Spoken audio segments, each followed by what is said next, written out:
Witkoff mubaka wa Amerika mu kyondo kya Buwarabu. Kyokka era Trump aliko omubaka gwe yalonda ku nsonga za Ukraine.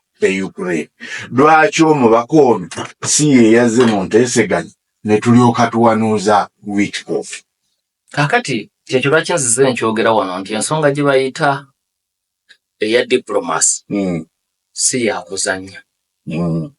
Amawanga mangi gagitwala nga yabakugu. Era abamu kubanenya Kenya ekyagisudde mu kalulu kano ng'ereese Odinga kuttattana kye bayita diplomatic service.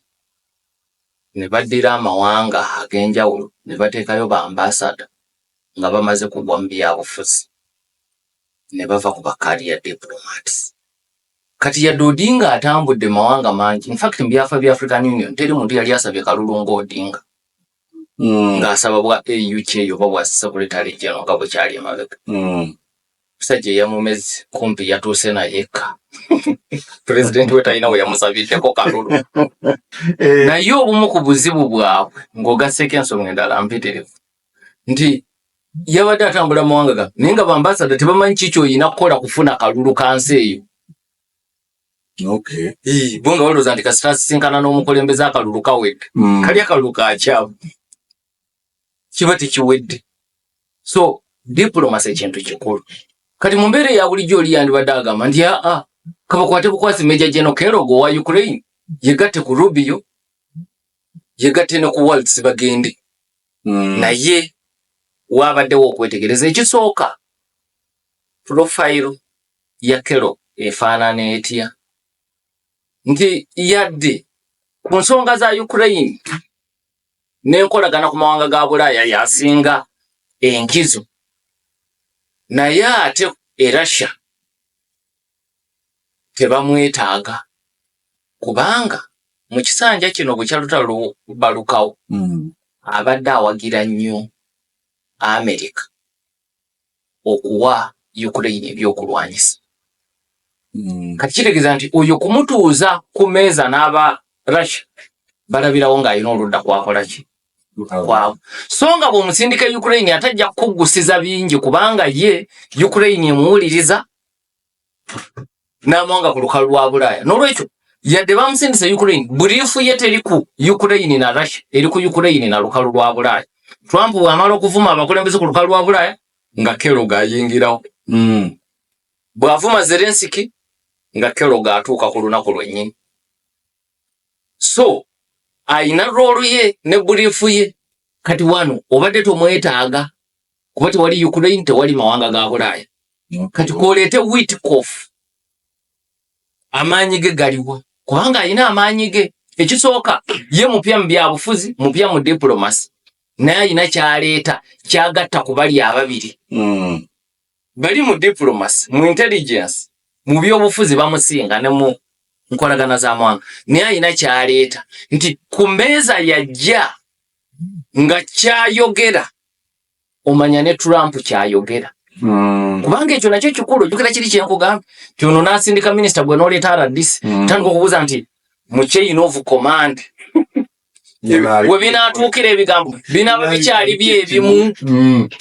Kati Witkoff mu bantu abali mu gavumenti ya Trump ojja kusangayo batono nnyo abali ku lusegere lwa Trump nga si ba family nga batuuka Witkoff. Babadde naye okuva mu myaka gy'ekinaana. Omusajja ono yali munnamateeka danga pulida mugundiivu n'agavaamu n'ayingira bizinesi era yasooka okukwatagana ne Trump nga tannafuuka namusuubuzi ng'akyali pulida we bakwataganira New York. Gy'ava n'ayingira obusuubuzi ate mu bizinesi yemu eya Trump ey'okugula n'okutunda amayumba. Ne batambula bonna ne goofu bazannya bonna. Mu byobufuzi abadde muwagizi okuva ku kisanja ekisooka yadde teyamuwa kifo mu gavumenti naye yabeeranga naye awo. Mu kampeyini eno ey'okubiri n'ateekamu n'ensimbi mpitirivu ezize era ne ku nnyonyi abadde atambulira ku ya Trump ng'asaba akalulu. Nga Suzy Wiles akakasa ayina okukakasa nti ku passenger manifest kwali ayina okutambula ne Trump buli waabeera. obwa diplomat tabutandise kati nga bamuwadde ne baberedde mu campaign obuvunaanyizibwa bwabadde abutuukiriza. Ekyokulabirako mu kamyufu kana kasembyeyo omuntu eyasinga okutawanya Trump yali Ron DeSantis, governor wa Florida. Yali munywanyi we. Fact Trump yamukolera nnyo okujja ku bwa governor. Ne oluvannyuma ne batabuka nga bonna baagala kadi ya Republican Party. DeSantis bw'ava mu kamyufu ku ntandikwa ya 2024 teyalangirira nti awagidde Trump. Kati nobeera obweraliikirivu. Ti DeSantis bw'atawagira Trump asobola okufiirwaessaza ly'e Florida ate nga lijja kuba lyankizo mu kalulu. Kakati Trump era yayita mu Witkoff okunoonya DeSantis era yakakasa nti ensisinkano ebaawo mu Gwokuna. Era okuva olwo DeSantis n'atandika okuwagira Trump mu lwatu. Kakati era waliwo embiranye endala eyali eremye Trump okuggusa Ambassador Nikki Haley.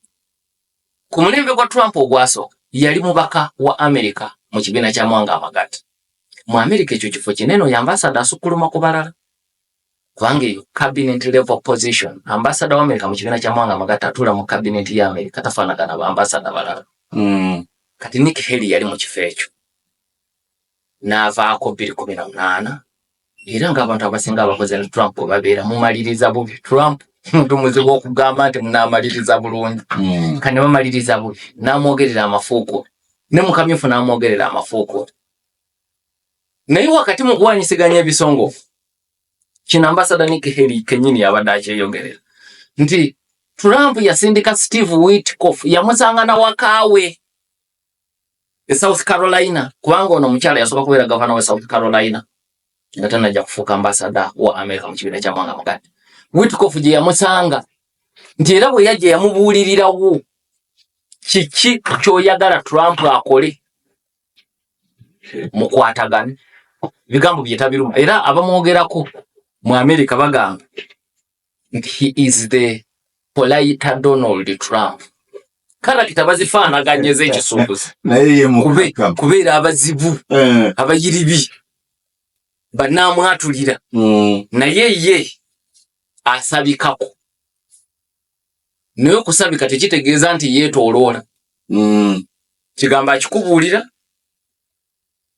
asobola okubuulira Zelensky nti olina kyemalira naye nga takisuddeewo bw'atyo. Kati ye enjawulo gy'ayina. Kati ekyo ne kibakwataganya bulungi ne Trump nti ne kimuteeka ku lusegere lwa Donald John Trump. Era ampuliriza mu musango ogwasembayo Trump gwe baamusingisa ogw'omukyalo omuzannyi wa firimu ez'ekikulu.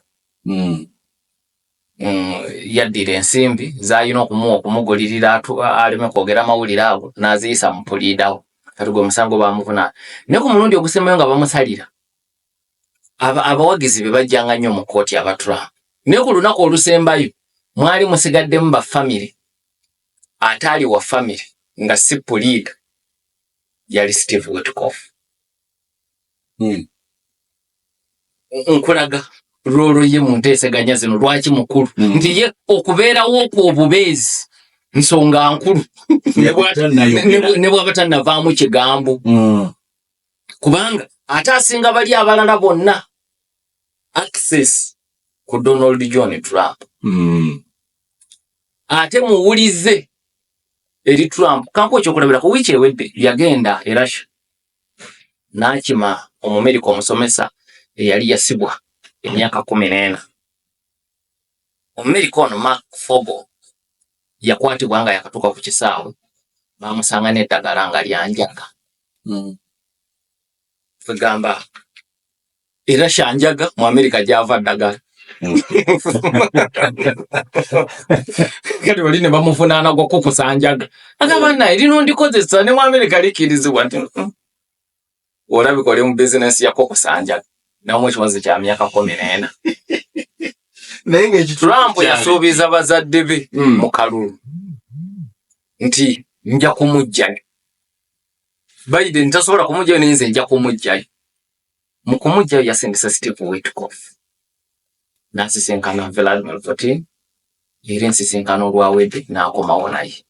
n'Abamerika ne babaako bwe bata okuwanyisiganya abasibe. Naye nkulaga nti era obuvunaanyizibwa yabuwadde ono w'ekyondo kya Buwarabu. Nga waliwo abalala bangi bambasada basobola okulondako naye yasindisa ono kubanga bw'atuuka ewa Putin aba akimanyi nti ono kyenjogera naye tetugenda kukiddamu tebijja kubanga biri byenayogera ne Clinton ku makya atakawungezi nangamba ate bikyuse ekyono kyankomeredde manya nti kyankomeredde abantu ne webeera bizinesi za bulijjo kebibi abantu wano basuubula takolyabuza naye ono yasembayo kubanga kikulu oyinza kumaliza n'omuntu ate olumala ne kati wali yansingako nomusaka lwaki obadde omalira ebiseera mpinga kajjebyo yajobimala tuka tumaze essaawa 2 tuli mu kutegeeragana tukkaanye kati ate tumaliriza naye omanyi genda mpinga kati mpinga kajje kakati ne mu diplomacy abeetabye mu nteeseganyeza ekika kyo oyagala okwewala embeera ekyo temuli byambaddewo kakati Witkoff bw'abaawo ekikyo kiba kiwedde omanya Trump waali kubanga olabye emirimu gyamusindiseeko ne bwe yali tanalayira yamusindika okwegatta ku ttiimu ya Biden eyali ekkata nga bateesa ku bya Isirayiri era Bahamasi bamutendereza nnyo ebintu ebyali byesibye okumala ebbanga yabikutula naye mu kiseera ekyo nga talina na office ntongole nga kiyambi kuba ono yali amulonze ng'omubaka ow'enjawulo ninga gavumenti ye tennatandika kati ng'alina okwegatta kuba Joe Biden abali mu nteeseganya era bw'atyo n'aggosa so kakati kino kiddayo ku kibuuzo kyo lwaki gwe yataddewo n'atateekawo omubaka w'enjawulo owa Ukraine kubanga ttiimu eno ebadde erina okuggumira ng'eriko omuntu nga bw'abaako Russia emanya nti okutu n'amaaso ga Trump mu kisenge ekyo we bateeseza ddala weebali okumanya waakulusegere kambawo ekyokulabirako ekirala kimu nti 2022 mutabani we yali awasa wa Witkoff embaga ne bagikolera ku beach ya Trump e Florida. Trump ku bantu baaba mikwano gye mbaga z'abantu baabwe azibeerako naye luwunguko janabeerawo essaawa 2 n'adduka ku mbaga ya mutabani wa Witkoff yaliwo okuva lwe yatandika okutuusa lwe yagwa ne mukyala we Melania si yekka wabula ne mukyala we kugamba Witkoff ye Trump ye Witkoff ddala so kakati bw'abeera mu nteeseganyeza ekika kye oludda luli lukkiriza nti tuli ku mulamu kati ate nalwo terwanyoomye bw'otunuulira ttiimu nabo gye baasindise. Nasooke tufuna obubaka buno oluvannyuma tulabe 88.8 CBS FM.